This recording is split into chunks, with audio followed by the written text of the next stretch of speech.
right, the state of Indiana asking for your input as it tries to rein in soaring Medicaid costs from a popular autism therapy. IT Mate's Tim Spears has been following this story, looking into it, and found the FSSA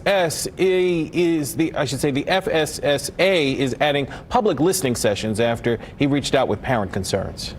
Leslie LaFleur doesn't want the state's Medicaid cuts to come at her son's expense. Autism is one of the only disabilities that is treated like it's not a lifelong disability. Drayson, now 13 years old, receives applied behavior analysis, or ABA therapy. Indiana Medicaid expenditures for ABA spiked from about $14 million in 2017 to $120 million in 2019 and projected to hit $645 million by 2026, according to FSSA. It's why the state placed new restrictions on ABA in February, including a 3-year cap on coverage. As a 21-member working group studies ways to cut costs while maintaining access, the FSSA scheduled 3 public listening sessions in Valparaiso, Richmond, and Evansville. Leslie felt like the lack of sessions was intentional. If they really were concerned with what we had to say, they would put it in a pretty populated area where a lot of these caregivers are actually using these services. After News 8 reached out to FSSA with Leslie's concerns, the agency said it's now planning an in-person listening session in Indianapolis and a virtual statewide session. Both events are still being scheduled. Clearly there's a problem they're trying to mitigate.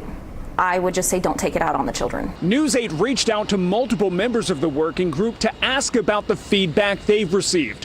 One told me they were asked not to publicly speak about the working sessions or outcomes.